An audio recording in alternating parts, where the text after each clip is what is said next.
toddler temper tantrums are a real thing. And if you're experiencing them right now, or you're looking to know what to do when they come because you know they're coming, well, in this video, our friend Jonathan from the New Dads YouTube channel is coming on to share his tips for how to handle a toddler temper tantrum. So if that sounds like something for you, make sure you stick with us to the end. Hey, I'm Dan and welcome to Parent Pacifier, where my wife Amanda and I help save you time and headaches with baby product reviews and parenting tip videos just like this one. So if you're new here, consider subscribing and hitting that bell icon so that you never miss a video. I'm excited for this one. Our friend Jonathan is on from the New Dads YouTube channel to talk about toddler temper tantrums and how to handle them. But before that, I want to ask you, do you have a toddler right now? Or are you anticipating when your baby grows up to be a toddler, how you're going to deal with temper tantrums?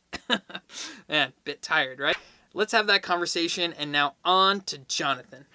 What's up, guys? Today I'm going to show you a technique that I dubbed Defuse and Amuse, and I'm going to show you how you can use it to navigate a tantrum while raising an emotionally happy, healthy child. But hey, if we're meeting for the first time, my name is Jonathan and I am a new dad. I'm heavily involved in father communities online and I run a local meetup group for new dads.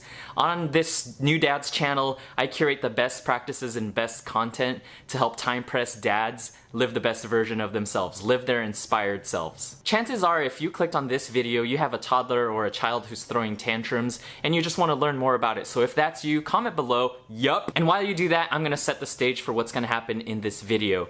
Long story short, we went on a trip with a friend. On that trip, we watched a lot of Finding Dory. Fast forward to after the trip, we came home and our little guy was all about turning on Netflix and, watching Finding Dory. But if you're a religious Netflix follower, you'll know that Netflix removed a bunch of Disney titles from their offering. And so when we first announced that to our kid, or first told him to our kid, he just lost it and didn't know how to process it. You're really upset because you want to watch Fishy.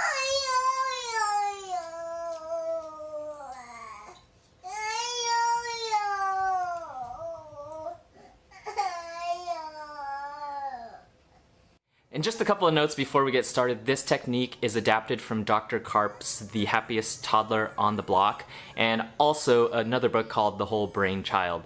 And second note is that this video is really short. It's meant to be as a tips video. I'm gonna do a much longer in-depth video at some point in the near future. So frustrating.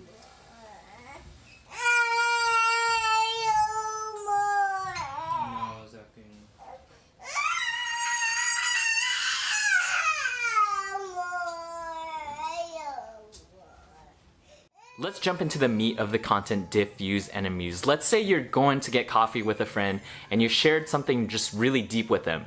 Do you want them to give you advice and tips, or do you want them to just empathize with you and listen to you? Comment below what you would prefer. I know. There's a bunch of research that shows you're more effective when you build an emotional connection first and then jump into logic. So the same thing applies when your kid is about to throw a tantrum or is throwing a tantrum. When they're doing that, it's because they're trying to express themselves and they're not getting their point across. And so it's going to be natural to talk over them or to reason with them or just react. But maybe, perhaps, the best thing to do is to diffuse the situation, to stay calm, to label their feelings and try to understand them. When they get that you're trying to understand them and not talk over them, that captures their attention, and then you can move on into the amuse phase. So there's two things that you can do to diffuse the situation. One is to just empathize with them, mirror their body language. If they're lying on the floor, maybe it makes sense for you to lie on the floor also. Mirror their face, their facial expressions, pound the floor maybe if they're angry, and just, maybe say and acknowledge the fact that they're feeling things, right? And that's the second thing you could do, is label their feelings. If they're sad, you can say, I know, it's so sad. Or, maybe even like, oh, I know, I wish we could go outside right now.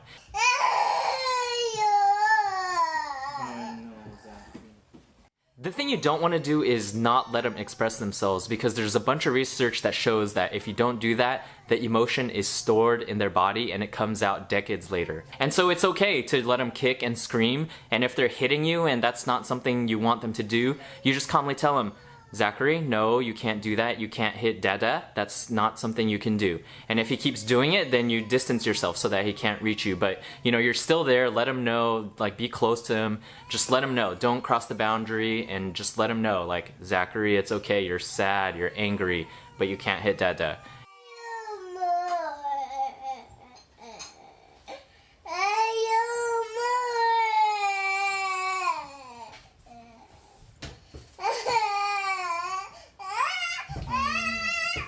You can't hit Dada.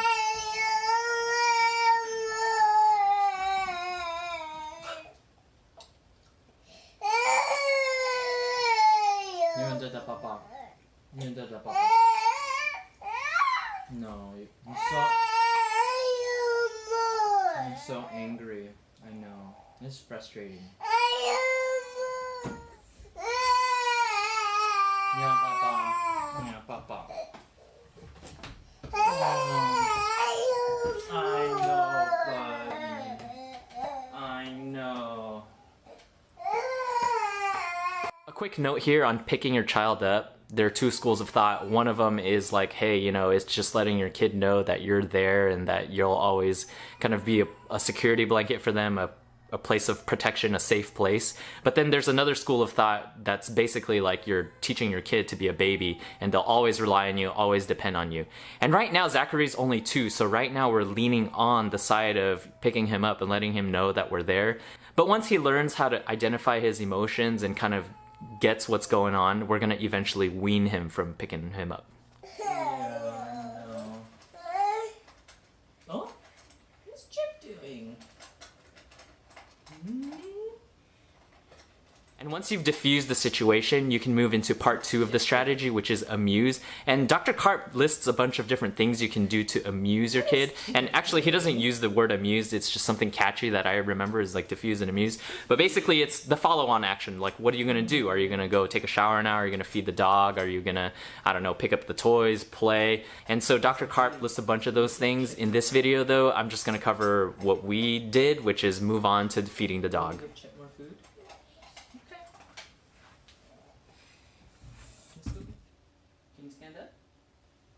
A quick thank you to Dan and Amanda of Parent Pacifier for having me here today. And if you have any questions or any input, would love to hear that from you. Comment below and I will be on this thread actively, so I'll respond to you right away.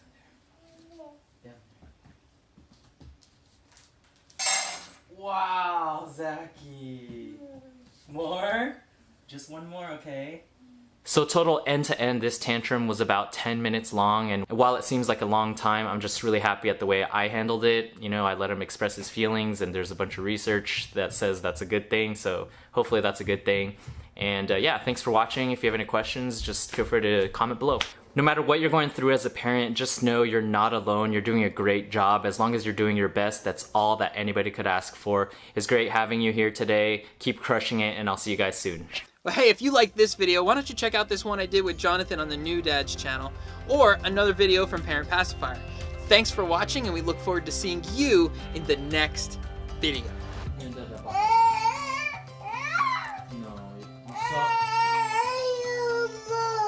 so angry. I know. It's frustrating.